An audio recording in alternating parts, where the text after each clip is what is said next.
পড়ার বিষয় পক্ষ থেকে বলছি, তোমরা যারা কলকাতা বিশ্ববিদ্যালয়ে পড়ো এবং পূর্বের সিলেবাসে ফিলোজফি ফার্স্ট ইয়ারে GECC1 অর্থাৎ জেনারেল পাস ফিলোজফিতে তোমরা যারা সাপ্লি পেয়েছিলে তাদের জন্য আমরা পড়ার বিষয় পক্ষ থেকে একটি খুব গুরুত্বপূর্ণ সাজেশন নিয়ে এসেছি।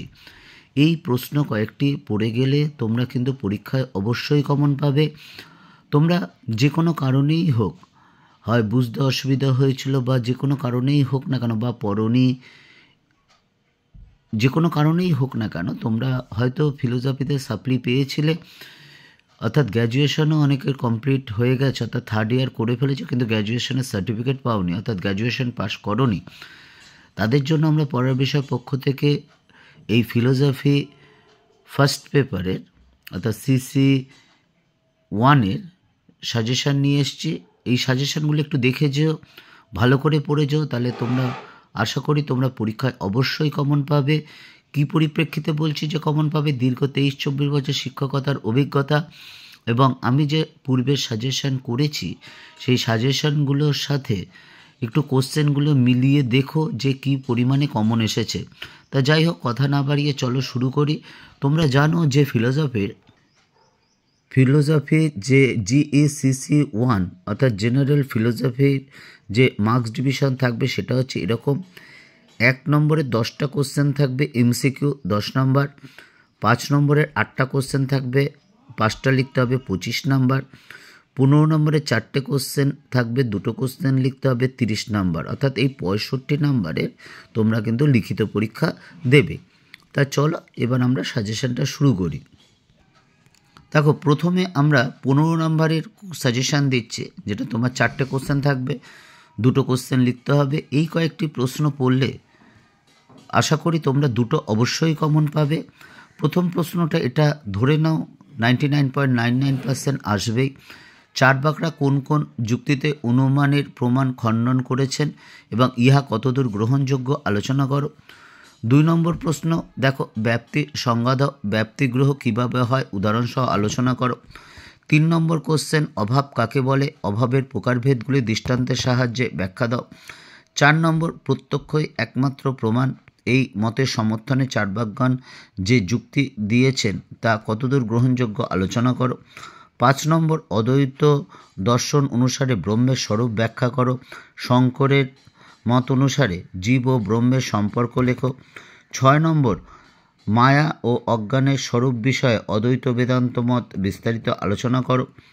7 নম্বর, বৈশেষিক দর্শন সম্মত সামান্য পদার্থের লক্ষণ দাও। সামান্য পদার্থটি স্বীকারের যুক্তি কী, সামান্যের প্রকারগুলি কী কী, জাতিবাধক কাকে বলে, আকাশত্ব জাতি নয় কেন। দেখবে লাল কালি দিয়ে সেই প্রশ্নের মানগুলো দেওয়া আছে, খণ্ড খণ্ডগুলো প্রত্যেকটা তারই দেওয়া আছে, আমি আর কিছুই বললাম না মার্কস ডিভিশনটা। তা দেখো, 1, 3, 2, 6 এই 4টে কোশ্চেন এবং 4 এই 5টা কোশ্চেন তোমরা কিন্তু খুব ভালো করে অবশ্যই করবে। এই 5টা কোশ্চেন পড়লেই কিন্তু আশা করি তোমরা 2টো কমন পেয়ে যাবে এবং বাকি যে 2টো কোশ্চেন ওটা একটু দেখে নিও। কাজেই এখনও বেশ কিছুদিন পরীক্ষা বাকি আছে, এই 5টি কোশ্চেন পড়তে তোমাদের আশা করি কোনো অসুবিধা হবে না এবং খুব সোজা, একটু কেমন লাগলেও নোটগুলো কিন্তু একটু বুঝতে পারলে কিন্তু খুবই সোজা। যেটা আমরা পড়ার বিষয় পক্ষ থেকে বারবার বলি, তোমরা মুখস্থ করো না, আগে জিনিসটা আত্মস্থ করো। আত্মস্থ করলে দেখবে তোমরা কিন্তু সহজেই লিখতে পারছো। তা চলো এবার 5 নম্বরের যে সাজেশানটা আমরা শুরু করি। দেখো, এই 5 নম্বরেরগুলো দেখো।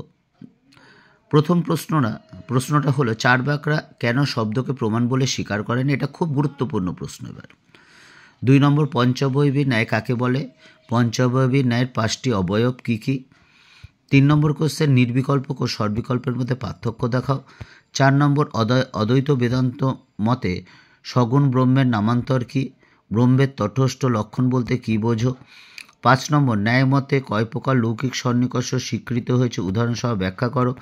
6 নম্বর, দৃষ্টান্ত সহ সমবায় ও সংযোগের পার্থক্য লেখো। 7 নম্বর, বৈশেষিকগণ বিশেষকে কেন স্বতন্ত্র প্রমাণ বলে স্বীকার করেছেন এবং কেন। 8 নম্বর, শঙ্করের মতে সত্তা তৈবধ্যবাদ ব্যাখ্যা করো। 9 নম্বর সগুণ ও নির্গুণ ব্রহ্ম বলতে কী বোঝো, বলতে শঙ্কর কী বুঝিয়েছেন আলোচনা করো। 10 নম্বর ন্যায় মতে ব্যাপ্তি কয় প্রকার ও কী কী উদাহরণসহ ব্যাখ্যা করো। 11 নম্বর বৈশেষিক মতে কর্ম কয় প্রকার ও কী কী উদাহরণসহ আলোচনা করো। এই 11টি কোশ্চেন এবং তার মধ্যে প্রথম যে 6টে কোশ্চেন দেখে নাও। এই 6টা কোশ্চেন কিন্তু তোমরা খুব ভালো করে পড়বে। এই 6টা কোশ্চেন আগে খুব ভালো করে পড়বে, একেবারে মুখস্থ করে ফেলবে। তারপর যে বাকি 5টা কোশ্চেন আছে ওগুলোও কিন্তু একটু দেখে রাখবে। তাহলে আশা করি তোমরা যে 5 নম্বরের 5টা কোশ্চেন লিখতে হবে তোমরা কিন্তু অবশ্যই কমন পাবে। পড়া বিষয় পক্ষ থেকে এতটুকুই।